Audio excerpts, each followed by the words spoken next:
lecture we are going to discuss some of the previous year questions of semiconductor physics and devices, right? तो इसका जो पहला question है it has many parts, so let's discuss our first question as of now, right? पहला question है 1 electron volt is how many joules of energy, यानी कि एक इलेक्ट्रॉन वोल्ट को अगर मैं जूल्स में कन्वर्ट करती हूँ, यानी कि this is basically the SI unit of energy, ठीक है? तो एक इलेक्ट्रॉन वोल्ट में कितने अमाउंट ऑफ जूल्स एनर्जी के प्रेजेंट होंगे? So let's discuss that. Energy and work दोनों ही ऐसे टर्म्स हैं जिसको हम जूल्स में डिनोट करते हैं, या फिर हम कह सकते हैं कि SI unit of energy as well as work is basically measured in the joules, और इसको हम जे यानी कि कैपिटल जे से हम लोग डिनोट करते आए हैं, right? So both electron volt and joule are measures of energy, दोनों को ही हम, चाहे हम इलेक्ट्रॉन वोल्ट की यहाँ पे बात करें या फिर हम जूल्स की बात करें, दोनों को ही हम एनर्जी की फॉर्म में लिख सकते हैं, या फिर एनर्जी और को अगर मुझे मेजर करना है I can use both the units electron volt as well as the joules. So we employ both units for computation depending on the requirement. तो जैसे भी हमें जरूरत होगी उसी के हिसाब से हम इलेक्ट्रॉन वोल्ट का यूज करेंगे। अगर हमें जरूरत है कि हमें एसआई यूनिट अगर अगर हम किसी न्यूमेरिकल की बात करते हैं, वहां पे हमें जूल्स में कुछ फॉर्म गिवन है, so I will use joules there, right? और अगर वहां पे न्यूमेरिकल में अगर मान लो इलेक्ट्रॉन वोल्ट्स में कुछ वैल्यूज गिवन है, then I will use electron volt. तो बेसिकली यहाँ पे कन्वर्जन है कि इलेक्ट्रॉन वोल्ट को अगर मुझे जूल्स ऑफ एनर्जी में कन्वर्ट करना है तो उसकी वैल्यू क्या होगी। So I can say joule is basically the SI unit of energy, while the electron volt is the unit of energy, right? तो SI यूनिट जो है बेसिकली एनर्जी की जूल्स है, और अगर हम सिर्फ इलेक्ट्रॉन वोल्ट की बात करते हैं तो वो भी एक तरह से एनर्जी की यूनिट ही है। Both joules and electron volt में be understood relative to one another, दोनों को ही हम एक रिलेशन में ढाल सकते हैं। So joule is the most frequent unit of energy measurement, whereas electron volt is the most common unit for computing the energy of atomic energy level। तो जब भी हम एटॉमिक स्ट्रक्चर की बात करते हैं, एटम्स की बात करते हैं, इलेक्ट्रॉन्स की बात करते हैं, तो वहां पे अगर कॉमन यूनिट की बात करें तो हम वहां पे इलेक्ट्रॉन वोल्ट को यूज करते हैं। लेकिन अगर हम हमारे इलेक्ट्रिकल जो है कंपोनेंट्स की बात करते हैं, या फिर इलेक्ट्रिकल डिवाइसेस की, इलेक्ट्रॉनिक डिवाइसेस की अगर हम वहां पे बात करते हैं, then we will be using joules as the SI unit of energy measurement, right? So now 1 electron volt is basically given by this value 1 electron volt, यानी कि इलेक्ट्रॉन यहाँ पे बात की है, यानी कि चार्ज की बात की है, राइट?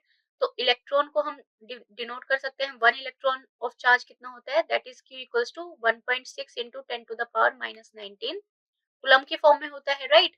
और यहाँ पे क्या है, वोल्ट है साथ में, तो वोल्ट और कुलम मिलके जो है बेसिकली जूल्स बना रहा है, right? So we can say कि 1 इलेक्ट्रॉन यानी कि 1 into 1.6 into 10 to the power minus 19, ठीक है? तो हम इसको बोल सकते हैं कि Q इंटू वोल्ट की फॉर्म में हम इसको लिख सकते हैं as a 1 electron volt. So 1 electron volt है, सो दैट इज इलेक्ट्रॉन यानी कि चार्ज Q की फॉर्म में 1 into 1.6 into 10 to the power minus 19, and ये है कुलम की फॉर्म में है, एंड क्या है, दैट इज कुलम और वोल्ट की फॉर्म में, राइट? तो coulomb and volt will form as a joules, right? So 1 electron volt is nothing but equals to 1.6, अगर 1 से इसको मल्टीप्लाई करेंगे we will get 1.6 into 10 to the power minus 19 joules. So ये जो unit है ये आप याद रखेंगे। क्लियर? सिंपल सा क्वेश्चन है, ए पार्ट है इसका, ठीक है? कन्वर्जन पूछा है डायरेक्टली। क्लियर? आगे चले। Next question is what is diffusion capacitance? Diffusion capacitance क्या होता है? देखो हम दो टाइप के कैपेसिटेंसेस यहाँ पे पढ़ते हैं हमारे सेमीकंडक्टर फिजिक्स में, ठीक है? एक होता है डिफ्यूजन कैपेसिटेंस होता है, ठीक है? दूसरा क्या है अपने पास, लाइक वी कैन से कि that is transition capacitances, right? So here let's discuss about the diffusion capacitance. It occurs in a forward bias pn junction diode। Forward bias PN junction diode किस तरीके से हम बनाते हैं, diode का जो symbol है बेटा वो इस तरीके से होता है, ठीक है? यहाँ पे हमारा P और यहाँ पे है N, ठीक है? ये जो स्ट्रेट लाइन है उसको हम N से डिनोट करते हैं, ठीक है? यहाँ पे हम जो है सप्लाई वोल्टेज अप्लाई करते हैं इस तरीके से, लाइक दिस, ठीक है? सो इफ यहाँ पे क्या है, this is positive terminal, this is negative terminal of the battery. तो अगर ये पॉजिटिव टर्मिनल पी टाइप से कनेक्टेड है, ठीक है? यहाँ पे भी पी टाइप है यानी कि पॉजिटिव टर्मिनल है, तो ये दोनों जब भी पॉजिटिव टू पॉजिटिव कनेक्टेड है वी विल से दैट कि हमारा जो जंक्शन डायोड है वो हमारा फॉरवर्ड बायस रीजन में काम कर रहा है। क्लियर? फॉरवर्ड बायस रीजन में वो हमारा जंक्शन काम कर रहा है, राइट? रिवर्स बायस क्या होगा कि अगर इसी जंक्शन पे मैंने यहाँ पे P और N दिया है, लेकिन यहाँ पे मैंने बैटरी की पोलैरिटी को रिवर्स कर दिया, इस तरीके से जो है मैंने यहाँ पे ये बैटरी को रिवर्स कर दिया, राइट। तो यहाँ पे मुझे क्या मिलेगी वैल्यू, या फिर यहाँ पे मुझे कौन सा बायस मिलेगा, that is reverse bias. Reverse bias यानी कि इसका अगर पी टर्मिनल को मैं इसके साथ जो है negative terminal of the battery के साथ अगर मैं कनेक्ट कर रही हूँ, I will get reverse bias PN junction diode. Clear है। फॉरवर्ड बायस में बात करते हैं तो करंट फ्लो होता है, क्योंकि it will be behaving as a short circuit, और शॉर्ट सर्किट पाथ जब यहाँ पे बना रहा है तो करंट फ्लो करेगा ही। क्लियर। लेकिन रिवर्स बायस में क्या है, सर्किट जो है हमारा जनरली ओपन हो जाता है, ओपन सर्किट की तरह ये काम करता है, इसलिए यहाँ पे करंट के लिए कोई भी पाथ हमें देखने को नहीं मिलता। I hope this is clear. आगे चले। So diffusion capacitance is also sometime referred as the storage capacitance. तो डिफ्यूजन कैपेसिटेंस को हम बेसिकली स्टोरेज कैपेसिटेंस की फॉर्म में भी लिखते हैं, और हम इसको सी से डिनोट करते हैं। In a forward bias diode, diffusion capacitance is much larger than the transition capacitance. तो जब भी हम फॉरवर्ड बायस की बात करते हैं, जैसे मैंने अभी बताया, अगर हम इस फॉरवर्ड बायस रीजन की बात करते हैं तो यहाँ पे जो डिफ्यूजन कैपेसिटेंस है that is larger than the transition capacitance, जिसको मैं सी से डिनोट कर रही हूँ। Hence diffusion capacitance is considered in forward bias diode. तो diffusion capacitance जो है हम सिर्फ forward bias जंक्शन में ही हम उसकी बात कर रहे होते हैं। So diffusion capacitance occurs due to stored charge of minority electrons and minority holes near the depletion region. तो डिफ्यूजन कैपेसिटेंस कब ओकर होता है कि देखो, जब भी पीएन जंक्शन हम अच्छे से जानते हैं, हम अच्छे से पढ़ चुके हैं, ठीक है। तो जब भी यहाँ पे मान लो ये है अपने पास पी टाइप, ये है अपने पास एन टाइप, ठीक है, तो यहाँ पे होल्स होंगे इस तरीके से, राइट। यहाँ पे जो है इलेक्ट्रॉन्स होंगे, तो होल्स को हम बेसिकली पॉजिटिव चार्ज करते हैं, तो यहाँ पे जो ये रीजन बनता है इसको हम बोलते हैं depletion region. Clear. Depletion region हम इसको बोलते हैं, ठीक है। तो डिफ्यूजन कैपेसिटेंस कहाँ पे प्रेजेंट होता है, बेसिकली जो है नियर द डिप्लीशन रीजन ही हमें ये कैपेसिटेंस देखने को मिलता है। और क्यों होता है, जैसे मैंने बताया, डिफ्यूजन कैपेसिटेंस को हम बेसिकली स्टोरेज कैपेसिटेंस बोलते हैं, और ये स्टोर करता है माइनॉरिटी चार्ज कैरियर्स को। माइनॉरिटी का मतलब है जो कि कम अमाउंट में है। लेट्स सपोज अगर मैं पी टाइप की बात करूँ, ठीक है, पी और एन जंक्शन की बात करूँ, ठीक है, या फिर मान लो मैंने कोई ट्रांजिस्टर बना दिया है, वहां पे होल्स जो है वो कम है, होल्स जो है कम है, लेकिन इलेक्ट्रॉन्स अपने पास बहुत ज्यादा है, तो यहाँ पे माइनॉरिटी कैरियर क्या होंगे, होल्स होंगे। क्लियर है। इसी तरीके से अगर मान लो कोई मेरा डिवाइस है जिसमें इलेक्ट्रॉन्स कम है लेकिन होल्स की अमाउंट बहुत ज्यादा है, तो यहाँ पे बेटा माइनॉरिटी कैरियर्स कौन से होंगे, इलेक्ट्रॉन्स होंगे। तो जो भी कम अमाउंट में प्रेजेंट है, these are called as the minority carriers. तो हमें ये समझ आ गया कि डिफ्यूजन कैपेसिटेंस डिप्लीशन रीजन के नियर बाय बनता है। और कब बनता है, वो फॉरवर्ड बायस में ही बनता है। So when the forward bias voltage is applied to the PN junction, electrons in the region will move into the P region and recombines with the hole. जैसे मैंने बताया, यहाँ से क्या होगा, बेसिकली जितने भी इलेक्ट्रॉन्स है वो यहाँ पे होल्स के साथ चले जाएंगे और होल्स इस तरफ आ जाएंगे, और यहाँ पे डिप्लीशन रीजन में क्या होगा, बेसिकली रिकॉम्बिनेशन होगा, इलेक्ट्रॉन्स जो है होल्स के साथ जुड़ते हुए चले जाएंगे। आई hope this is clear. So in the similar way, holes in the P region will move into N region. तो जितने भी यहाँ पे N region में जितने भी माइनॉरिटी कैरियर्स होंगे वो होल्स होंगे, और वो क्या करेंगे, रिकम्बाइन कर जाएंगे इलेक्ट्रॉन्स के साथ। As a result the width of depletion region decreases. Clear. जैसे जैसे रिकम्बिनेशन बढ़ेगा वैसे वैसे जो डिप्लीशन रीजन है वो नैरो होती चली जाएगी, ठीक है, विड्थ जो है उसकी कम होती चली जाएगी। So the electrons which crosses the depletion reason, यानी कि जो भी एन टाइप से आ रहे हैं, एन टाइप में क्या होंगे, सबसे ज्यादा इलेक्ट्रॉन्स होंगे, तो इलेक्ट्रॉन्स क्या कहलाएंगे, हमारे मेजॉरिटी कैरियर्स, ठीक है। और यहाँ पे क्या कम होंगे, यहाँ पे होल्स जो है कम होते हैं, इसलिए होल्स क्या हो जाएंगे, हमारे minority carriers. So it says the electrons जो कि हमारे मेजॉरिटी कैरियर है वो डिप्लीशन रीजन को क्रॉस करके हमारे पी रीजन में चले जाएंगे, which will become the minority carriers of P regions. Similarly holes जो कि एक टाइम पे मेजॉरिटी कैरियर्स है वो क्या करेंगे, जैसे वो डिप्लीशन रीजन को क्रॉस करेंगे वो एंड रीजन में जाके क्या बन जाएंगे, माइनॉरिटी कैरियर्स बन जाएंगे, ठीक है। Let me explain this very clearly here. ये अपने पास मान लो P region, this is our and region. अब क्या है, रिकॉम्बिनेशन में क्या होगा, जितने भी हमारे होल्स होंगे वो ट्रांसफर होना शुरू हो जाएंगे यहाँ से इस तरफ, ठीक है। आधे जो होंगे, जो भी यहाँ पे इलेक्ट्रॉन्स होंगे वो भी हमारे इस तरीके से इस तरफ से एन टू पी जाना शुरू कर देंगे। कुछ जो है यहाँ पे डिप्लीशन रीजन में हमारे बन जाएंगे होल्स, और इलेक्ट्रॉन्स जो है इस तरीके से हमारे जो है बनते चले जाएंगे, जो कि रिकॉम्बिनेशन कहलाता है। बाकी के क्या होंगे, बाकी के एक दूसरे में ट्रांसफर होते चले जाएंगे। कुछ होल्स जो है वो एन टाइप में मिल जाएंगे, लेकिन एन टाइप में सबसे ज्यादा क्या है, इलेक्ट्रॉन्स है। जैसे यहाँ पे थोड़े बहुत होल्स अगर प्रेजेंट होते हैं तो वो हमारे कहलाएंगे माइनॉरिटी करियर्स। ठीक है, माइनॉरिटी करियर्स कहलाएंगे। इसी तरीके से जैसे ये इलेक्ट्रॉन्स एन टाइप से जब भी पी टाइप में जा रहे हैं तो यहाँ पे बेसिकली सबसे ज्यादा क्या है, होल्स ज्यादा है, और थोड़े से इलेक्ट्रॉन्स जो कि ट्रांसफर होके आए हैं, ये इलेक्ट्रॉन्स यहाँ पे पी रीजन में आके माइनॉरिटी करियर्स कहलाते हैं। Clear? I hope this makes a sense, right? So the large number of charge carriers which try to move into the another region will be accumulated near the depletion region. ठीक है, तो इसमें क्या है, जितने भी ट्रांसफर हो रहे होते हैं वो तो ट्रांसफर हो जाते हैं, लेकिन कुछ रीजन क्या करते हैं, यहाँ पे डिप्लीशन लेयर के पास ही जमा हो जाते हैं इस तरीके से, before they recombine with majority carriers. As a result, a large amount of charge is stored at both sides of the depletion region. इसी तरीके से क्या है, अब कुछ जो है डिप्लीशन रीजन में जाने से पहले इसी बाउंड्री पे ही जमा हो जाते हैं, तो इसीलिए हम इसको कह रहे हैं कि यहाँ पे एक तरह से क्या बना रहे हो, कैपेसिटर बना दे रहा है इस तरीके से, राइट? और इसी कैपेसिटेंस को हम क्या बोल रहे हैं, डिफ्यूजन कैपेसिटेंसेस, इस तरीके से। ठीक है, तो ये जो फिगर है ये मैं आपको यहाँ पे एक्सप्लेन करती हूँ फटाफट से। ठीक है, तो देखो यहाँ पे ये है पॉजिटिव, क्लियर, और यहाँ पे ये पी टाइप है। सो वी कैन से कि पहला जो पॉइंट है ये हमारा क्या है, फॉरवर्ड बायस। ठीक है, फॉरवर्ड बायस, राइट? अब यहाँ पे क्या है, पी टाइप में मेजॉरिटी करियर्स क्या होंगे, पी टाइप है तो पी में जो है होल्स बहुत ज्यादा होते हैं। ठीक है, और इलेक्ट्रॉन्स यहाँ पे कम होंगे, इसलिए हम इलेक्ट्रॉन्स को क्या बोल रहे हैं, माइनॉरिटी करियर्स बोल रहे हैं। सिमिलरली जब भी हम एन टाइप की बात करते हैं, एन टाइप में जो है मेजॉरिटी करियर्स यानी कि ज्यादा क्या होते हैं, इलेक्ट्रॉन्स होते हैं, और थोड़े से जो है होल्स हमारे यहाँ पे आ जाते हैं। क्लियर?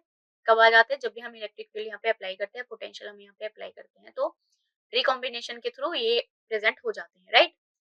फिर एक जो जंक्शन बन रहा है यहाँ पे उसको हम बोल रहे हैं that is the depletion region. और ये जो डिप्लीशन रीजन है ये क्या है, बेसिकली इसकी विड्थ बहुत कम है, यानी कि चौड़ाई इसकी बहुत कम है, और हम इसको कह रहे हैं नैरो डिप्लीशन रीजन।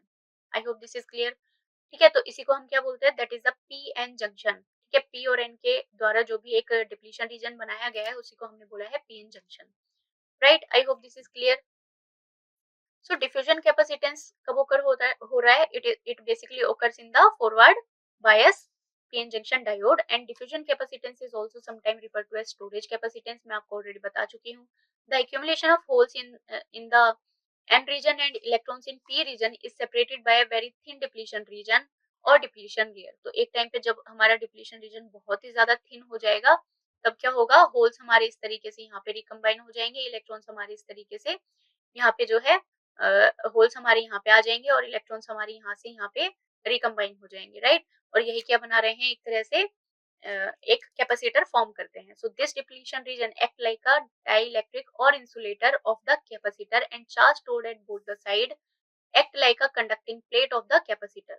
तो इसके जो सेंटर का जो भी पार्ट रहता है ना, ये डिप्लीशन रीजन वाला, वो कैसे बिहेव करेगा, एज एन इंसुलेटर या फिर डाइइलेक्ट्रिक बिहेव करेगा। ठीक है, इसमें हमारे इमोबाइल आयंस प्रेजेंट होंगे।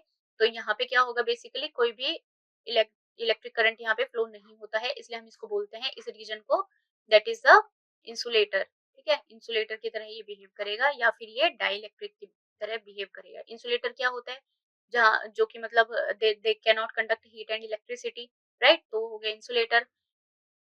ठीक है, या फिर ये डाइइलेक्ट्रिक की तरह बिहेव करेगा। डाइइलेक्ट्रिक भी इसी तरीके का एक इंसुलेटर की तरह ही बिहेव करता है, राइट? सो सेंटर वाला जो पार्ट है वो इंसुलेटर बन जाएगा, और साइड में इसके जो है चार्जेस इकट्ठे हो जाएंगे, और ये बिहेव करेगा एक कैपेसिटर की तरह। कैपेसिटर भी यही होता है कि बीच में उसके डाइइलेक्ट्रिक होता है, और साइड में क्या होती है, दो कंडक्टिंग प्लेट्स होती हैं, राइट? इस तरीके से कैपेसिटर फॉर्म यहाँ पे हो जाएगा। So diffusion capacitance is directly proportional to the electric current और द अप्लाइड वोल्टेज। अब ये बेसिकली किस पे डिपेंड कर रहा है, जो भी हमने फॉरवर्ड बायस वोल्टेज यहाँ पे अप्लाई की थी ये उस पे डिपेंड कर रहा है। If large electric current flows through the diode a large amount of charge is accumulated near the depletion reason.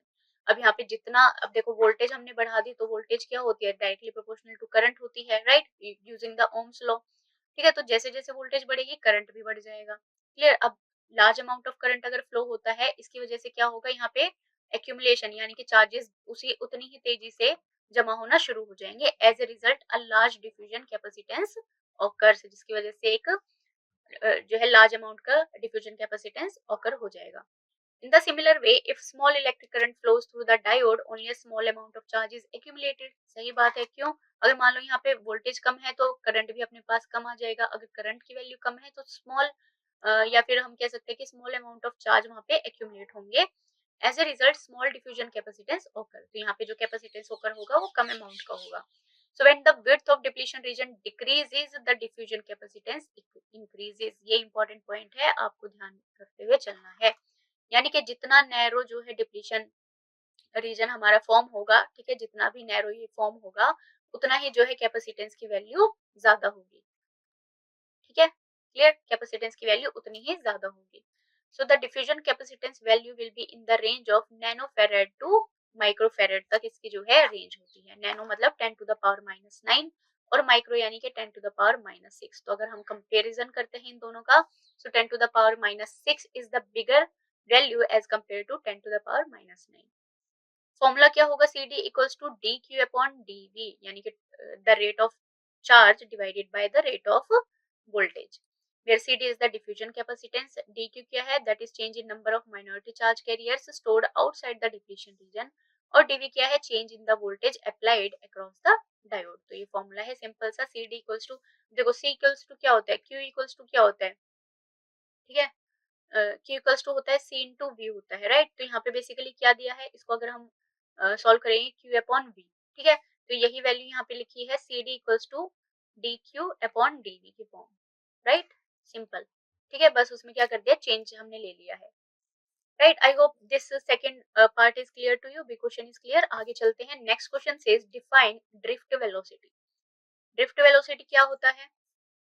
Drift refers to the slow movement towards a thin object. Thin या फिर object. Drift क्या है? धीरे धीरे जो है एकदम से ये ड्रिफ्ट कर दिया. लेट्स सपोज कि बॉल है, यहाँ पे बॉल को हमने जो है धीरे से इस तरीके से उछाल दिया, ठीक है, या फिर फेंक दिया, ठीक है. So that is the basic term of the drift word, right? So the average velocity of charge particle in a material due to an electric field. अगर यही जो है जो है वेलोसिटी किसी भी जो है स्पीड से या फिर वेलोसिटी से अगर वो एक प्लेस से दूसरे प्लेस पे जा रहा है, और हम यहाँ पे अगर चार्ज पार्टिकल्स की यानी कि इलेक्ट्रॉन्स या फिर हम होल्स की अगर यहाँ पे बात कर रहे हैं, ठीक है, तो इसी वेलोसिटी को हम क्या बोलेंगे? ड्रिफ्ट वेलोसिटी बोलेंगे. और ये जो वेलोसिटी है ये है ड्यू टू इलेक्ट्रिक फील्ड, यानी कि इलेक्ट्रिक फील्ड अप्लाई करने की वजह से अगर इसके वेलोसिटी में चेंज आ रहा है, we can say it a drift velocity. Subatomic particles like electron move in a random direction all the time. Electrons एक ऐसा सबएटॉमिक पार्टिकल है जो कि रैंडमली मूव करता है, किसी भी डायरेक्शन में वो मूव करता रहता है. So when the electrons are subjected to an electric field, they move randomly, but they slow drift in one direction, that is in the direction of electric field applied. लेकिन क्या होता है, अब ये रैंडमली मूव कर रहे होते हैं, मान लो ये है इस तरीके से, है ना, कहीं पे भी ये इलेक्ट्रॉन्स जो है मूव कर रहे होते हैं, लेकिन जैसे हमने इसको इलेक्ट्रिक फील्ड अप्लाई किया है तो ये क्या करते हैं, एक ही डायरेक्शन में जो है मूव करना शुरू कर देते हैं इस तरीके से. ठीक है, एक डायरेक्शन में जो है ये बेसिकली आ जाते हैं, और वो डायरेक्शन क्या है? Direction of the electric field, यानी कि जिस डायरेक्शन में इलेक्ट्रिक फील्ड अप्लाई किया है उसी डायरेक्शन में ये मूव करना शुरू कर देंगे. So the net velocity at which these electron drift, और जिस वेलोसिटी से ये जो है बेसिकली एक सिंगल पोजीशन, एक सिंगल डायरेक्शन में आ जाते हैं, उसी वेलोसिटी को हम बोल रहे हैं ड्रिफ्ट वेलोसिटी. ऐसा यूनिट क्या है? वेलोसिटी है, तो velocity basically measured in the metre per second, और it is also measured in metre square per volt second की फॉर्म में भी हम इसको मेजर कर सकते हैं ड्रिफ्ट वेलोसिटी को. And it can be calculated as I, यानी कि current equals to N Q A into B, और therefore we can say B is the drift velocity I divided by N Q A. So this is the formula of the drift velocity, where I is the current flowing through the conductor which is measured in ampere. Current को हम ampere से major करते हैं. n क्या है? n हमारे कितने number of electrons जो है बेसिकली ड्रिफ्ट हो रहे हैं. एरिया क्या है? a is the area of cross section of the conductor which is measured in meter square. ठीक है, जो भी हम कंडक्टर ले रहे हैं, मान लो इस कंडक्टर की हम बात कर रहे हैं, यहाँ पे जो है इलेक्ट्रिक फील्ड हमने अप्लाई कर दिया है, तो ये जो इलेक्ट्रॉन है एक ही डायरेक्शन में मूव करना शुरू कर देंगे, right? V is the drift velocity and Q is the charge of an electron, और इसको हम मेजर करते हैं कूलम्ब्स की फॉर्म में. ये जो फॉर्मूला है बेटा ये आप याद रखेंगे इन केस अगर न्यूमेरिकल आपसे पूछा जाता है. So you guys have to answer this question, right? Clear? Next question is what is a degenerate semiconductor. Degenerate semiconductor क्या होता है? अब देखो सेमीकंडक्टर में हमारे पास दो वर्ड्स आते हैं, एक आता है डीजनरेट सेमीकंडक्टर, ठीक है, और दूसरा आता है हमारे पास नॉन डीजनरेट सेमीकंडक्टर, ठीक है। तो बेसिकली क्या होता है कि जनरेट या डीजनरेट या फिर नॉन डीजनरेट बेसिकली हमारी डिपेंड करता है डोपिंग पे। डोपिंग का मतलब है कि हमने कुछ इम्प्योरिटीज जो है वो प्योर सेमीकंडक्टर में कुछ इम्प्योरिटीज हमने ऐड कर दी है अकॉर्डिंग टू आवर रिक्वायरमेंट, ठीक है। तो चलो पढ़ते हैं इसके बारे में। Semiconductors are material having an electrical conductivity that falls between the conductivity of conductor and insulators।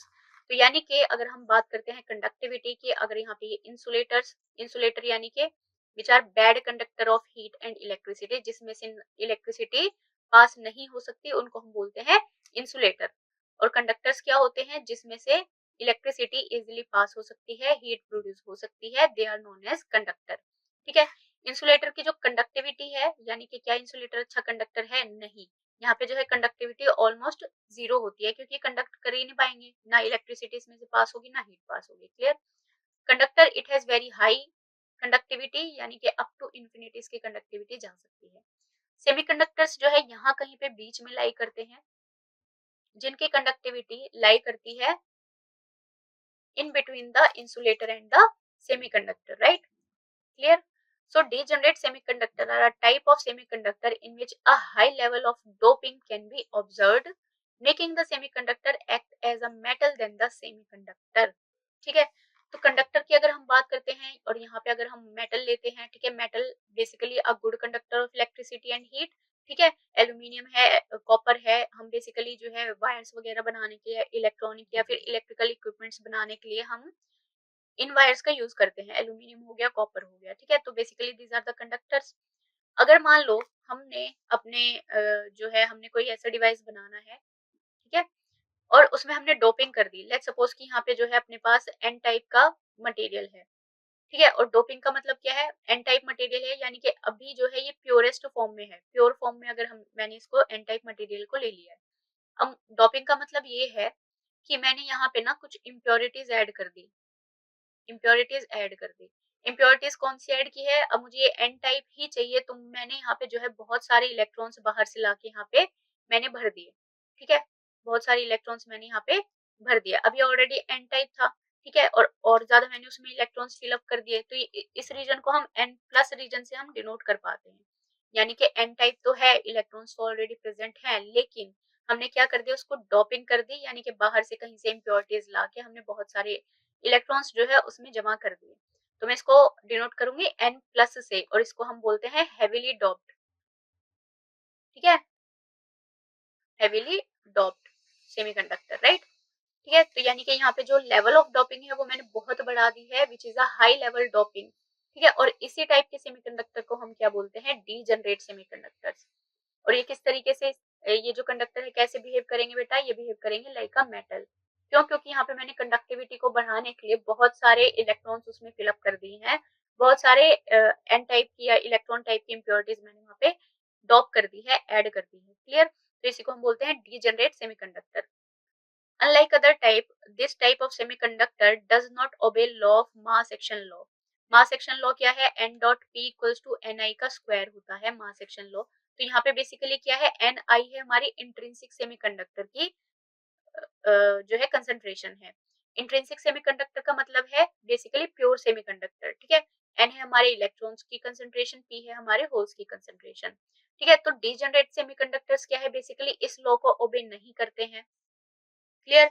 The law of mass action relate intrinsic carrier concentration with temperature and the band gap. तो mass action law basically degenerate semiconductor follow नहीं करते हैं। When considering a moderate doping level, dopant atoms create individual doping levels that are considered localized state with the ability to donate electrons or holes by thermal promotion to either conduction or the valence bands, ठीक है। तो लेकिन अब अगर moderate यानी कि थोड़ी बहुत अगर हमने डोपिंग की है, तो वहां पे हम जो है एक अलग से डोपिंग लेवल की हम बात कर सकते हैं, and they are able to donate the electrons, ठीक है।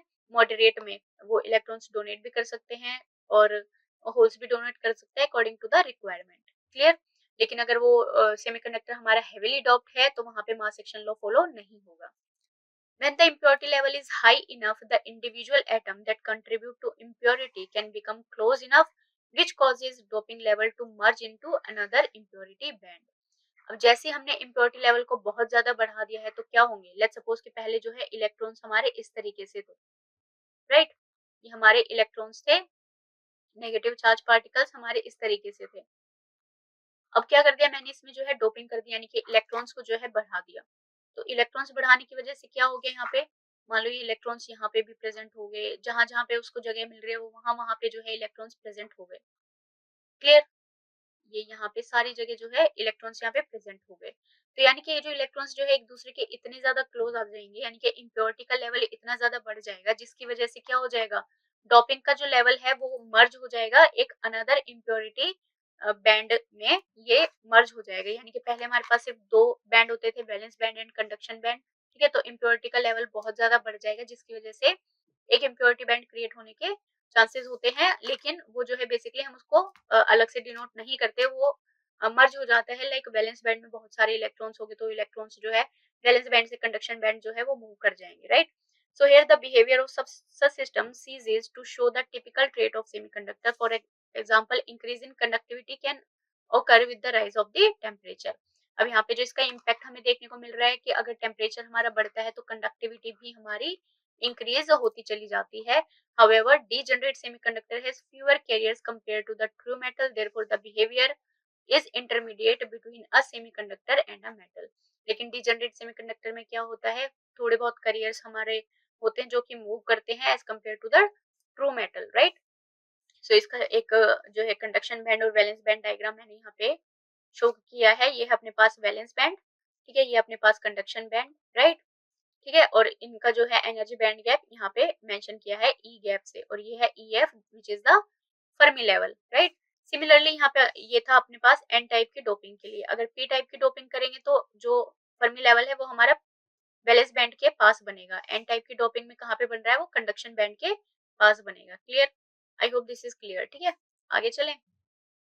अब हम बात कर लेते हैं नॉन डीजेनरेट सेमीकंडक्टर की, क्योंकि क्वेश्चन ऑलरेडी पूछा गया है डीजेनरेट सेमीकंडक्टर तो मे बी नेक्स्ट टाइम जो है नॉन डीजेनरेट सेमीकंडक्टर आ सकता है एग्जाम में, ठीक है। तो फटाफट से ओवरव्यू ले लेते हैं हम इसका। Non-degenerate semiconductors are a type of semiconductor containing moderate level of doping. यहाँ पे क्या है, लेवल ऑफ डोपिंग बहुत ही मॉडरेट है, यानी कि मीडियम लेवल की डोपिंग हम यहाँ पे करते हैं। And the dopant atoms as well are well separated from each other with negligible interaction. और जो यहाँ पे जो डोपिंग के जो एटम्स होते हैं उनमें हल्का फुल्का गैप हमें देखने को मिलता है, जो कि डीजेनरेट सेमीकंडक्टर में हमें नहीं मिला था। Moreover, dopant atoms exhibit separate energy levels, and these are usually formed below the conduction band edge or on the top of the valence band. ठीक है, तो यहाँ पे जो भी एनर्जी लेवल्स हमें देखने को मिलते हैं वो या तो कंडक्शन बैंड के नीचे मिलते हैं या फिर वैलेंस बैंड के थोड़ा सा ऊपर हमें देखने को मिल जाता है। In coordination compounds upon the attachment of ligands, the transition element ion is no longer isolated, so therefore the dative bonding from the ligands result in the splitting of 5d orbitals into two sets. This energy of these two sets is not equal, therefore we describe them as being of non-degenerate orbitals. तो ये basically बात की है like chemistry का यहाँ पे जो है पॉइंट मैंने लिया है कि केमिस्ट्री में अगर हम बात करते हैं 5d ऑर्बिटल्स की और उसको हमने जो है दो सेट में अगर हम स्प्लिट कर देते हैं तो वहां पे बेसिकली क्या होता है, एनर्जी जो है वो दोनों की सेम नहीं आती है, ठीक है। क्यों, क्योंकि वहां पे वो क्या होते हैं, मॉडरेटली डॉप्ड एटम्स होते हैं, और जिसकी वजह से जो हमारा जो पूरा का पूरा प्रोसेस कहलाएगा या फिर जो कंपाउंड हमारा कहलाता है वो नॉन डीजेनरेट सेमीकंडक्टर ही वहां पे कहलाता है। तो जो मेजर डिफरेंस आपको याद रखना है वो ये रखना है इन दोनों में कि जो डीजेनरेट सेमीकंडक्टर्स हैं वो बेसिकली हमारे क्या होते हैं, हाई लेवल के सेमी हाई लेवल डोपिंग के सेमीकंडक्टर होते हैं, और नॉन डीजेनरेट कैसे होते हैं, हमारे मॉडरेट लेवल के डोपिंग यहाँ पे प्रेजेंट होती है। क्लियर, आगे चलते हैं फटाफट से। The forward bias current is associated with what type of carrier activity. तो फॉरवर्ड बायस करंट हमारा जो है किस टाइप की कैरियर एक्टिविटी को दिखाता है। So here we can say a diode is a small element that lets the current passing through the component flow only in one direction but not in the other direction. अब देखो मैंने अभी बताया just PN junction अगर forward bias है यानी कि ये है पी ये है एन, तो यहाँ पे हमने क्या लगा दिया है, पॉजिटिव वोल्टेज हमने यहाँ पे कनेक्ट कर दी है जो कि पी से कनेक्ट है, तब मेरा ये डायोड जो है फॉरवर्ड बायस होगा और करंट यहाँ पे इस तरीके से फ्लो होता नजर आएगा। Clear, right. बट यहाँ पे जो करंट है वो सिर्फ और सिर्फ एक ही डायरेक्शन में फ्लो होगा। अगर वो फॉरवर्ड बायस है तो वो इसी डायरेक्शन में फ्लो होगा, वो कभी भी जो है इस डायरेक्शन में एक टाइम पे इस डायरेक्शन में फ्लो नहीं हो सकता। क्लियर? वो सिर्फ एक ही डायरेक्शन में फ्लो होगा। So biasing is carried out in a diode to regulate the direction of current in a diode. तो बायसिंग हम बेसिकली क्यों कर रहे हैं, ताकि करंट की डायरेक्शन जो है वो एक ही दिशा में आए। Biasing biasing a diode is done in two different way. अब हम जो है बायसिंग दो तरीके से कर सकते हैं, एक है अपने पास फॉरवर्ड बायस और दूसरा अपने पास reverse bias. On setting up bias in the diode, the path of the current alters in the opposite direction. Forward bias is when the anode connects to the positive end and cathode to the negative, allowing a current flow forward. ठीक है, तो यानी कि यहाँ पे क्या है, basically P है, तो यानी कि P को हमने एनोड यानी कि पॉजिटिव से कनेक्ट कर दिया है और N को हमने कैथोड यानी कि नेगेटिव से कनेक्ट कर दिया है। ठीक है, कैथोड। ठीक है, तो क्या होगा, बेसिकली करंट जो है यहाँ पे फ्लो हो जाएगा। क्यों? क्योंकि यहाँ पे क्या बन रहा है, फॉरवर्ड बायस बन रहा है। रिवर्स बायस में क्या होगा, ऑपोजिट डायरेक्शन में हो जाएगा, right. So biasing is the process of shifting the current to only one direction so that the flow of current is resisted or inhibited in opposite direction. तो biasing का basic जो फंडा है forward biasing या फिर reverse biasing, तो forward biasing का फंडा सिर्फ ये है कि वो सिर्फ और सिर्फ एक ही डायरेक्शन में करंट को फ्लो कर सके, वो रिवर्स डायरेक्शन में करंट को कभी भी फ्लो ना कर पाए, इसलिए हम डायोड को जो है बायसिंग प्रोवाइड करवाते हैं। So biasing occurs in PN junction semiconductor in such as diodes। तो diodes में ही बेसिकली हम बायसिंग कराते हैं। There are two type of semiconductor, एक है अपने पास N टाइप और दूसरा अपने पास P टाइप का सेमीकंडक्टर। ये दोनों सेम क्रिस्टल के बने हुए होते हैं। The P type is the anode side that contains holes in maximum number। maximum यानी कि holes यहाँ पे क्या है, मेजोरिटी करियर्स का काम करते हैं। किसमें? P टाइप में। तो P टाइप हम कहाँ पे कनेक्ट करते हैं, एनोड की तरफ कनेक्ट करते हैं, यानी कि यहाँ पे positive terminal of the battery यहाँ पे हम P टाइप को कनेक्ट कर देते हैं। क्लियर?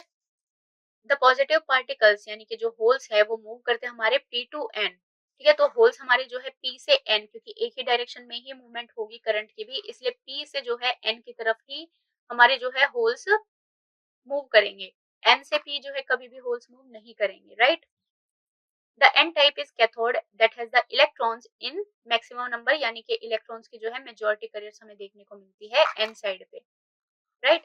N साइड पे हमें जो है मेजॉरिटी करियर्स ऑफ इलेक्ट्रॉन्स हमें देखने को मिल जाएंगे। So the negative electron transport from N to P। अब जो इलेक्ट्रॉन्स की जो डायरेक्शन है वो कहाँ से कहाँ होगी, इलेक्ट्रॉन्स हमारे N टू P जाएंगे, तभी तो वो डायोड जंक्शन बनाएगा वहां पे। Clear? So the forward bias makes the current flow easy and at the maximum level. तो जब भी वो फॉरवर्ड बायस होता है तो वहां पे जो है इजीली करंट फ्लो हो जाता है।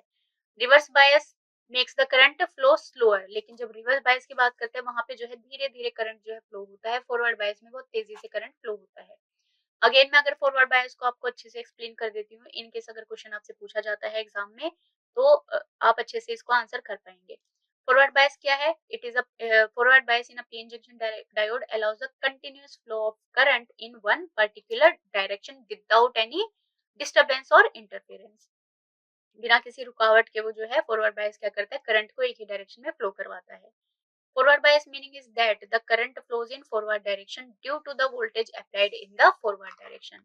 क्यों होता है? क्योंकि हमने वोल्टेज भी हमने फॉरवर्ड डायरेक्शन यानी कि पॉजिटिव से इस तरीके से पॉजिटिव टू पॉजिटिव कनेक्ट की है। तो जैसे हमने वोल्टेज यहाँ पे कनेक्ट की है तो वोल्टेज की वजह से क्या होगा, करंट हमारा फॉरवर्ड डायरेक्शन में फ्लो होना शुरू हो जाएगा। In forward bias the P type यानी anode of a semiconductor is connected to positive end. जैसे मैंने बताया कि P टाइप जो है वो पॉजिटिव से कनेक्ट है, N टाइप जो है नेगेटिव टर्मिनल से कनेक्टेड है। Thus the voltage at the anode is higher than the voltage at the cathode side। ठीक है, तो यहाँ पे जो एनोड की जो वोल्टेज है वो हमारी ज्यादा होती है, पॉजिटिव होती है, और कैथोड की जो वोल्टेज है वो हमारी कम होती है। Clear? So it allows current to flow from P type to N type. तो करंट हमारा कहाँ से फ्लो होगा, P से लेके N टाइप इस डायरेक्शन में फ्लो होने वाला है, considering as a forward direction. ठीक है, अब क्या होगा, जैसे जो है डायोड हमने फॉरवर्ड बायस में रख लिया है। So forward bias lets the current flow in the forward direction, ये मैं ऑलरेडी बता चुकी हूँ। So to make the current flow in the forward direction P type is connected to the positive end. ठीक है, फॉरवर्ड डायरेक्शन में अगर मुझे करंट को फ्लो करवाना है तो P टाइप को मुझे पॉजिटिव से कनेक्ट करवाना पड़ेगा, N टाइप को मुझे नेगेटिव से करवाना जो है करंट, तभी हमारा एक डायरेक्शन में फ्लो होगा। On connecting the positive end to P-type, the positive impurity hole present there are pushed towards the junction due to the repulsion of the same positive charges। तो जैसे हमने जो है पॉजिटिव एंड को P type से हमने connect कर दिया है, तो क्या होगा, जितने भी हमारे इम्प्योरिटीज होंगे होल्स की, वो बेसिकली क्या हो जाएंगे, इस जो पीएन जंक्शन है इस तरफ जो है पुश होना शुरू हो जाएंगे, पी टू एन। तो होल्स हमारे जो है पी से आगे की तरफ जाना शुरू हो जाएंगे, right. On connecting the positive end to P type, the positive present are pushed towards the junction due to the repulsion of the positive charge. ये ऑलरेडी मैं आपको करवा चुकी, ठीक है। So once all this holes and electrons are flushed towards the junction, तो जैसे ही electrons यहाँ से आएंगे और एन टाइप से जो है इलेक्ट्रॉन्स जाएंगे, यहाँ से हमारे होल्स जाएंगे, ठीक है, तब क्या होगा, they form a depletion region where the electrons and holes are present in the mass, ठीक है। तो एक डिप्लीशन रीजन यहाँ पे फॉर्म हो जाएगा। After some time the depletion region vanishes when the voltage is high enough, लेकिन जैसे जैसे हम वोल्टेज बढ़ाते चले जाएंगे तो यहाँ पे जो पीएन जंक्शन है वो नैरो होता चला जाएगा, राइट। और एक टाइम ऐसा होएगा कि ये वैनिश हो जाएगा अगर हमने वोल्टेज को बहुत ज्यादा हाई प्रोवाइड करवा दिया तब। So the electrons and holes that overcame the depletion region at the p-n junction allows the free electron in the current to pass freely throughout the semiconductor, ठीक है। तो इसी वजह से क्या होगा, जैसे जैसे होल का ट्रांसफर जो है होता चला जाएगा, डिप्लीशन रीजन कम होती चली जाएगी, तो यानी कि रुकावट वहां पे थोड़ी कम हो जाएगी करंट के लिए, और करंट जो है बहुत अच्छे से फ्रीली पास होता चला जाएगा। तो फॉरवर्ड बायस की इंपॉर्टेंस एंड कैरेक्टरिस्टिक्स क्या क्या हो सकती हैं। Forward bias lets the current flow only in one direction, ये मैं ऑलरेडी आपको बता चुकी हूँ। द वोल्टेज जो है हायर होती है कहाँ पे, एनोड पे होती है, और लोअर वोल्टेज होती है कहाँ पे, कैथोड पे होती है। It decreases the potential barrier strength in the circuit, potential barrier का मतलब है रुकावट, ठीक है। तो यहाँ पे अगर डिप्लीशन रीजन की वजह से कोई भी रुकावट आ रही है तो वो फॉरवर्ड बायस में बेसिकली कम हो जाती है, right. So forward bias is a very thin depletion region as compare to the reverse bias. तो फॉरवर्ड बायस की जो डिप्लीशन रीजन है वो थिन होती है, लेकिन रिवर्स बायस में जो है बहुत ही ज्यादा जो है हमें डिप्लीशन रीजन की विड्थ देखने को मिल जाती है। It minimises the circuit resistance, ठीक है, रेजिस्टेंस यहाँ पे कम हो जाता है, इसलिए करंट जो है बहुत ही ज्यादा अमाउंट का वो फ्लो करता है इन फॉरवर्ड बायस में। It is useful in converting the alternating current to the direct current में जो कन्वर्जन का काम करता है। The circuit becomes an efficient conductor when it is forward bias, circuit हमारा जो है एक अच्छे कंडक्टर की तरह बिहेव करता है अगर डायोड हमारा फॉरवर्ड बायस हमने वहां पे लगा दिया है तो। आई होप दिस इज क्लियर, ठीक है। तो फॉरवर्ड बायस के सारा का सारा जो भी मैंने डिटेल्स आपको दी है ये आप अच्छे से याद रखेंगे। क्वेश्चंस आपसे पूछे जाएंगे फॉरवर्ड बायस के और रिवर्स बायस के, या फिर अगर मान लो डिफरेंसेस भी पूछा जाता है, इतना आप कर लो, you guys will be able to attempt all the questions regarding forward and reverse bias conditions. Clear, आगे चलते हैं। Next question is define storage delay time. अभी डिले टाइम क्या है और स्टोरेज डिले टाइम क्या है। तो देखो, जब भी हम बात करते हैं हमारे सेमीकंडक्टर की, तो वहां पे जो है फ्लो ऑफ इलेक्ट्रॉन्स कैसा है, फ्लो ऑफ होल्स कैसा है, करंट हमें कब मिल रहा है, कितनी जल्दी या कितनी तेजी अमाउंट में हमें आउटपुट देखने को मिल रहा है। So that is basically referred to the delay, ठीक है। डिले का मतलब है कि कितनी देरी से काम हो रहा है, ठीक है। डिले लग रहा है यानी कि मेरे को एक प्लेस से दूसरे प्लेस जाने में थोड़ा सा डिले हो गया, यानी कि मैं लेट हो गई, ठीक है। यानी कि क्या है, बेसिकली टाइम मैंने ज्यादा ले लिया, ठीक है। तो डिले अगर ज्यादा है, डिले की वैल्यू अगर ज्यादा है, डिले बहुत ज्यादा हो गया तो टाइम भी क्या हो गया, टाइम बहुत ज्यादा वहां पे मुझे लग गया है। डिले अगर कम है यानी कि थोड़े ही टाइम में मेरा काम हो गया है, कम डिले लगा। क्लियर, ठीक है। तो यहाँ पे कुछ टर्म्स है। स्टोरेज टाइम क्या होता है, the time period for which the diode remains in the conduction state even in the reverse bias state is called the storage time. इसका ये मतलब है कि वो टाइम जब भी डायोड हमारा जो है वो कंडक्शन स्टेट में रहे, कंडक्शन स्टेट में यानी कि करंट उसमें से फ्लो होता रहे। जैसे कि मैंने अभी बताया, अगर फॉरवर्ड बायस की मैं बात करती हूँ, करंट यहाँ पे फ्लो हो रहा है, तो जब जब वो जो है कंडक्ट कर रहा है यानी कि कंडक्शन यहाँ पे चल रहा है तब, ठीक है, उस टाइम को हम क्या बोलते हैं, storage time. Whether it is in the forward bias और whether it is in the reverse bias, तो दोनों के केस में हम इसको बोलते हैं स्टोरेज टाइम। कब, जब पूरा का पूरा सर्किट मेरा कंडक्शन में रहता है, राइट, कंडक्शन में ऑलरेडी प्रेजेंट है। ट्रांजिशन टाइम ये है the time elapsed in returning back to the state of non conduction. लेकिन अब उस क्या करना है हमने, जैसे मान लो पहले हमने यहाँ पे जो है हाई वोल्टेज दी थी तो करंट हमारा तेजी से शुरू हो गया था बढ़ना, ठीक है, करंट बहुत तेजी से यहाँ पे फ्लो हो रहा था, करंट जो है इंक्रीज हो गया। अब मैंने क्या किया, धीरे धीरे मान लो वोल्टेज को मैंने कम करना शुरू कर दिया। लेट्स सपोज पहले मैंने 10 वोल्ट दी थी वोल्टेज, ठीक है, अब मान लो मैंने 7 वोल्ट दे दी, फिर मैंने मान लो 5 वोल्ट दे दी, है ना। इस तरीके से जो है वोल्टेज को कम करना शुरू कर दिया। तो जैसे जैसे वोल्टेज को कम किया वैसे वैसे करंट भी हमारा जो है डिक्रीज होता चला जाएगा और जो अपना इक्विपमेंट है वो स्टॉप हो जाएगा। तो उसी को यानी कि पहले वो जब भी कंडक्शन स्टेट में था, कंडक्शन से जो है वो बेसिकली नॉन कंडक्शन यानी कि उसके स्टॉप वाले केस में आने में जितना भी टाइम लगता है उसको हम बोलते हैं transition time. I hope this is clear. तो एक फिगर है, यहाँ से आपको थोड़ा सा क्लैरिटी ज्यादा हमें देखने को मिल सकती है। मेरा रब दिस पेन, ठीक है। तो अब देखो इस फिगर में बेसिकली मैंने जो है यहाँ पे है दिस इज वी आर, ठीक है, दिस इज वी डी यानी कि डायोड वोल्टेज इस तरीके से, ठीक है, और ये क्या है, वेव फॉर्म है डायोड करंट के लिए और टाइम के लिए। तो आइडियली जो है इसका जो रिस्पॉन्स हमें इस तरीके से स्क्वायर वेव की फॉर्म में हमें देखने को मिलता है। तो स्टोरेज टाइम यहाँ पे है, स्टोरेज टाइम का क्या मतलब है, जब भी वो पूरे के पूरे कंडक्शन में प्रेजेंट है, तो ये है हमारी कंडक्शन स्टेट। लेकिन कंडक्शन स्टेट यहाँ से यहाँ तक चली और उसके बाद क्या हुआ, वो धीरे धीरे धीरे धीरे जीरो होना शुरू हो गया। तो इसी को हम क्या बोल रहे हैं, वो कंडक्शन स्टेट से नॉन कंडक्शन स्टेट में जैसी वो आया है उस टाइम को हम बोल रहे हैं बेटा transition time. I hope this is clear. Next is reverse recovery time, the time required for the diode to change from forward bias to the reverse biased, ठीक है, उसी को हम क्या बोल रहे हैं, रिवर्स रिकवरी टाइम। अब मान लो पहले हमारा किस में था, वो फॉरवर्ड बायस में था डायोड, लेकिन फॉरवर्ड बायस यानी कि डिप्लीशन विड्थ जो है बहुत ही कम थी, ठीक है। अब हमने क्या कर दिया, उसकी पोलैरिटी को चेंज कर दिया, उसको हमने पी टाइप पे हमने नेगेटिव दे दिया है और एन टाइप पे हमने पॉजिटिव टर्मिनल दे दिया है इस तरीके से। लेकिन जैसे हमने उसको रिवर्स बायस कर दिया है वैसे वैसे क्या होगी, डिप्लीशन विड्थ बढ़ती चली जाएगी, डिप्लीशन रीजन बढ़ता चला जाएगा। तो यही वो टाइम है, यानी कि जैसे ही वो फॉरवर्ड बायस से रिवर्स बायस में चेंज हो रहा है उसी टाइम को हम क्या बोलते हैं, reverse recovery time.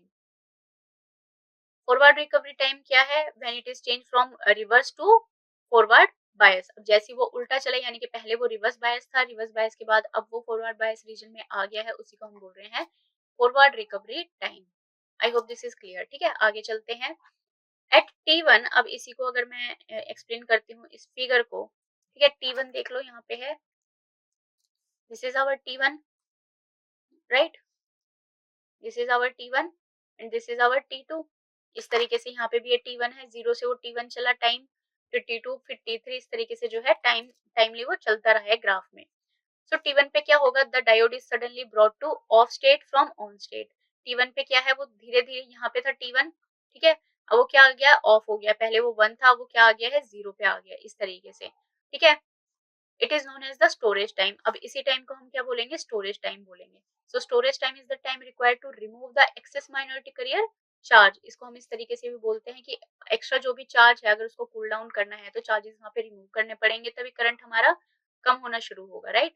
So the negative current flowing from N to P material is of considerable amount during the storage time and this negative current, जो हमारा जो करंट वहां पे उस टाइम पे प्रोड्यूस होगा वो होगा I R equals to minus V R upon R, किसके केस में, स्टोरेज टाइम के केस में। So the next time period किसका था, हमारा ट्रांजिशन टाइम था। ट्रांजिशन टाइम हमारा T2 से जो है T3 के बीच में था, राइट। इस तरीके से जो है ये गया था, यहाँ पे ये है अपने पास T2 और ये है अपने पास यहाँ पे T3 तक, ठीक है। तो ये जो टाइम था ये है अपना ट्रांजिशन टाइम।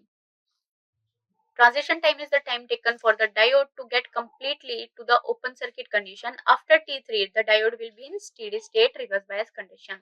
इसके बाद वो क्या था, वो वापस से जो है अपनी जो है स्टेडी स्टेट यानी कि जैसे भी वो चल रहा था उसी स्टेट में वो वापस आ गया है। So before T1 diode is under steady state forward bias condition, और T1 से पहले वो किस में था, वो अपनी अगेन स्टेडी स्टेट कंडीशन में था।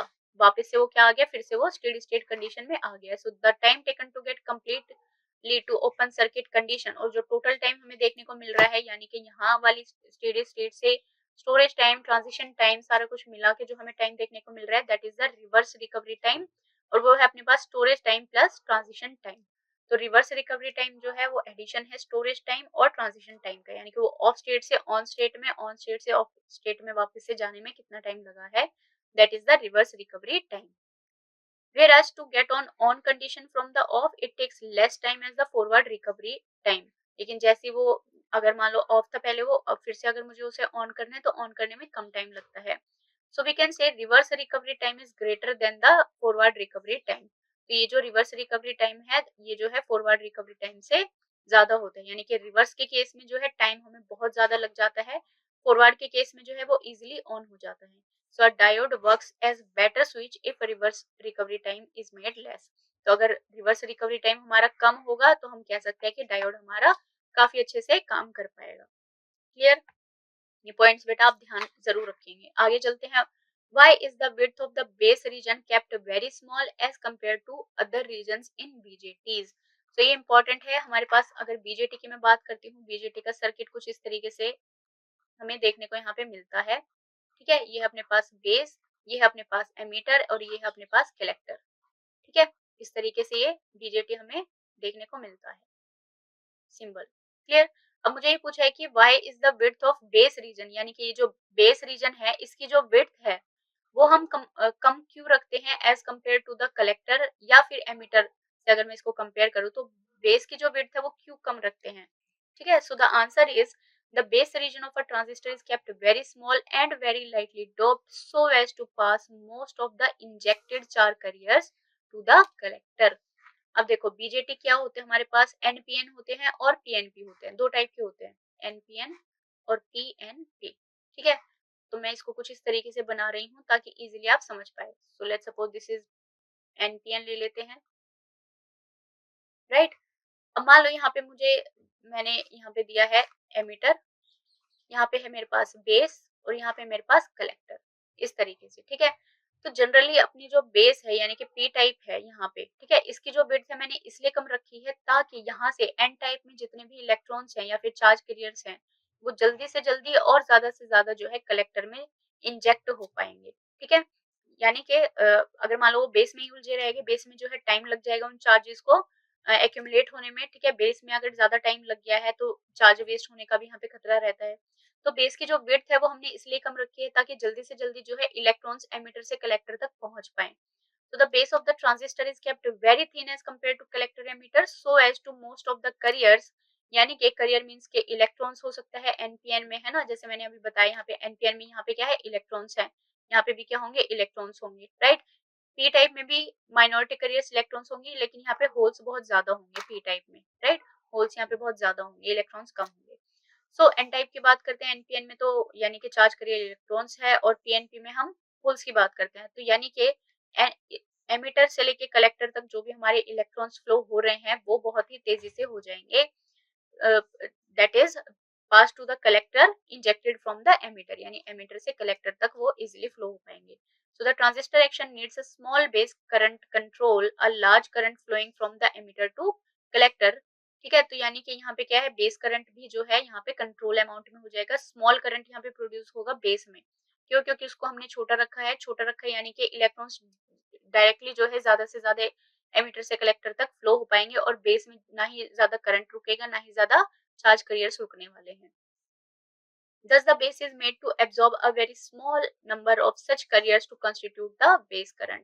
तो यहाँ पे जो अमाउंट ऑफ चार्ज कैरियर्स है बेस में वो बहुत ही कम है जिसकी वजह से आईबी करंट ही स्मॉल अमाउंट का आईबी करंट यानी कि बेस करंट फ्लो होगा और large amount of emitter to collector current यहाँ पे फ्लो होने वाला है। क्लियर? इसके अलावा हम ये भी कह सकते हैं, अगर मैं कलेक्टर या फिर एमीटर की बात करूं, I can say that the collector is made physically larger than the emitter. अगर यहाँ पे मैं बात करती हूँ सबसे ज्यादा जो एरिया होता है वो होता है कलेक्टर का। ठीक है, एरिया सबसे ज्यादा जो है हम कलेक्टर को प्रोवाइड करवाते हैं, उसके अलावा फिर हम एमीटर को एरिया प्रोवाइड करवाते हैं और सबसे कम जो एरिया प्रोवाइड करवाते हैं वो है बेटा बेस के लिए। तो ये जो सिनेरियो है ये आप ध्यान रखेंगे, एरिया सबसे ज्यादा हम कलेक्टर को प्रोवाइड करवाते हैं। Clear? So we can say collector is made physically larger than the emitter and base because collector is to dissipate much power। क्योंकि जो हमारा फाइनल जो करंट होता है वो एमिटर से कलेक्टर जाएगा और कलेक्टर में जो है बहुत ज्यादा पावर हमारी कंज्यूम होती है, डिसिपेट होती है, इसलिए हमें कलेक्टर का जो एरिया है वो ज्यादा रखना पड़ता है। Collector is always reverse bias with respect to base so as to remove the charge carriers from base collector junction। और कलेक्टर को हम जो है बेसिकली हर बार ही रिवर्स बायस रखते हैं। क्यों रखते हैं हम रिवर्स बायस? क्योंकि जितने भी अगर मान लो बेस और कलेक्टर में जितने भी अगर जंक्शन बन रहा है तो वहां पे जो है चार्ज कैरियर्स रिमूव हो जाए and emitter is always forward bias रखते हैं so as to supply majority charge carriers to the base. इसको हम जो है फॉरवर्ड बायस जंक्शन रखते हैं एमिटर और बेस को, और कलेक्टर और बेस को हम जो है रिवर्स बायस जंक्शन रखते हैं। Clear? I hope this is clear. ठीक है, तो यहाँ पे चीजें आप अच्छे से ध्यान रखेंगे, एनपीएन कैसे बनता है, पीएनपी कैसे बनता है, सबसे ज्यादा एरिया हम कलेक्टर को देते हैं as compare to emitter and base क्यों देते हैं, क्योंकि वहाँ पे पावर डिसिपेशन ज्यादा होती है। इसके अलावा बेस को हम सबसे कम एरिया देते हैं ताकि वहाँ पे चार्जेस का एक्यूमुलेशन ज्यादा ना हो पाए और एमीटर से कलेक्टर तक more and more number of charge carriers can be transferred. Clear? I hope this is clear. The next question is, why are enhancement mode MOSFETs preferred over depletion mode MOSFETs in fabrication of ICs? तो enhancement mode को हम क्यों ज्यादा prefer करते हैं over depletion mode? तो देखो इसके फॉर्मुलेटर ऐप पे आप जाओगे, VLSI वाले जो भी टॉपिक्स हैं वो आप एक बार अच्छे से देख लेना, ठीक है? वहां पे मैंने अच्छे से इनहेंसमेंट और डिप्लीशन मोड करवा दिया है, ठीक है? Enhancement mode is preferred over DMOSFET because when the input voltage is zero, there won't be any current flowing in the EMOSFET। अब जब भी हम EMOSFET की बात करते हैं, अगर मान लो हमने कोई भी सप्लाई वोल्टेज यहाँ पे नहीं दिया है, यानी कि इनिशियली VGS हमने अगर जीरो रखा है, तो वहां पे जो है कोई भी करंट फ्लो नहीं होता है इनहेंसमेंट टाइप में। लेकिन डिप्लीशन टाइप में क्या होता है, बाय डिफॉल्ट करंट वहां पे प्रेजेंट होता है even if the gate voltage is zero, ठीक है? Right, so we can say कि there won't be any current flowing in E-MOSFET when VGS is zero, whereas in case of D-MOSFET, maximum current flow when VGS is zero, even though when VGS becomes more negative, a little current flows, which we call as the leakage current, and this current is due to the minority charge carriers। ठीक है, तो basic सा फंडा है। देखो MOSFET हम कुछ ऐसे डिजाइन करते हैं, ये this is our N plus, this is our N plus, और यहाँ पे क्या है, दिस इज P टाइप का सबस्ट्रेट, राइट? यहाँ पे अपने पास गेट टर्मिनल ऐसे, यहाँ पे अपने पास सोर्स टर्मिनल, और यहाँ पे अपने पास बेटा ये है ड्रेन टर्मिनल, राइट? तो अब देखो हमारे बेसिकली ये वोल्टेज कंट्रोल डिवाइस होता है MOSFET, यानी कि गेट वोल्टेज को कंट्रोल करके हम जो है करंट को कंट्रोल कर सकते हैं। ये गेट वोल्टेज, ठीक है, ये गेट वोल्टेज VG, ठीक है? अब मान लो गेट और सोर्स वोल्टेज की अगर मैं बात करती हूँ, यानी कि VGS की मैं यहाँ पे बात करती हूँ, ठीक है? अब ये वोल्टेज मान लो अगर मैंने जीरो रखी है, तो इनहेंसमेंट मोड का जो करंट है वो वहां पे जो है जीरो हो जाएगा। लेकिन अगर मान लो VGS मैंने यहाँ पे जीरो रखी है, तो डिप्लीशन टाइप MOSFET में ऐसा नहीं होता। डिप्लीशन टाइप MOSFET में करंट जीरो नहीं होता, बल्कि वो लार्ज अमाउंट में फ्लो करता है। और अगर मान लो VGS को हमने बहुत ज्यादा कम भी कर देते हैं, जीरो से भी कम कर देते हैं, यानी कि -1 -2 वोल्ट भी हम कर देते हैं, तब भी जो है थोड़ा ना थोड़ा करंट जो है यहाँ पे डिप्लीशन MOSFET में फ्लो होता रहता है, और इसी को हम बोलते हैं लीकेज करंट, यानी कि जो एक्स्ट्रा अमाउंट का करंट है जिसकी हमें रिक्वायरमेंट नहीं है, वो लीकेज करंट जो है D टाइप MOSFET में देखने को मिलता है। Therefore, we want to use MOSFET as a switch. We prefer using E-MOSFET। अगर मान लो हमने MOSFET को as a switch काम करवाना है, तो हम enhancement MOSFET को प्रेफर करते हैं, क्योंकि ये एक्ट करते हैं as a pure open switch when input voltage is zero, ठीक है? अगर मान लो V इनपुट हमारी जीरो होती है, तो उस केस में जो है वो MOSFET जो है वो जीरो जो है आउटपुट जो है उसका जीरो देता है E MOSFET, और अगर V इनपुट हमारी हाई होती है यानी 1 होती है, तो आउटपुट वोल्टेज हमें अकॉर्डिंगली मिल जाती है, यानी कि हाई मिल जाती है, ठीक है? तो इसलिए हम जो है E MOSFET को हम प्रेफर करते हैं। It will act as a closed switch. तो ओपन स्विच यानी कि आउटपुट जो है जीरो हो गया है ओपन स्विच में, और क्लोज स्विच यानी कि और पाथ वहां पे बनाता है तो ये हाई हो गया, ठीक है? तो ये दोनों के दोनों MOSFET as a switch, you guys can find out the videos on the formulator app, right? ठीक है, on contrary D MOSFET fails to do so, therefore E MOSFET is always preferred. और जबकि डी MOSFET की बात करते हैं, D MOSFET में ऐसा नहीं होता है। अगर इनपुट वोल्टेज हमारी जीरो है, तब भी हमें जो है करंट फ्लो होता हुआ देखने को मिल जाता है, right? Next question is, do ohmic contact reduce the built-in voltage drop across a junction? ohmic contact की वजह से, यानी कि built-in वोल्टेज जो होती है, क्या वो ड्रॉप होती है, या जो ohmic contact है क्या वो built-in वोल्टेज को ड्रॉप करने का काम कर सकता है? Let's find out. Ohmic contact reduces the voltage drop only at the metal semiconductor interface. The ohmic contact is the means by which we drive current into the semiconductor device। तो ohmic contact का मतलब ओम से अगर मैं बात करूं, ohmic contact यानी कि कुछ यहाँ पे रेजिस्टेंस वोल्टेज और करंट की बात हो रही है, ठीक है?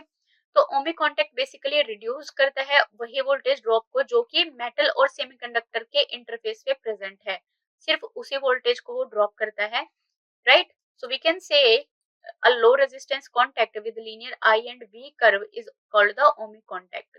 तो जो भी लो रेजिस्टेंस वैल्यू हमें देखने को मिलती है I और V, यानी कि करंट और वोल्टेज का, जब भी हम कर्व बनाते हैं वहां पे अगर मुझे लो रेजिस्टेंस वैल्यू दिख रही है, उसी को मैं बोल रही हूँ ohmic contact। The contact resistance depend on the metal and semiconductors work function। The semiconductors doping concentration and the nature of defect state at the interface. तो ये जो ओमिक कॉन्टेक्ट है ये हमारे वर्क फंक्शन पे डिपेंड करता है। Work function है इनके phi M and phi of semiconductor, इन पे डिपेंड करता है।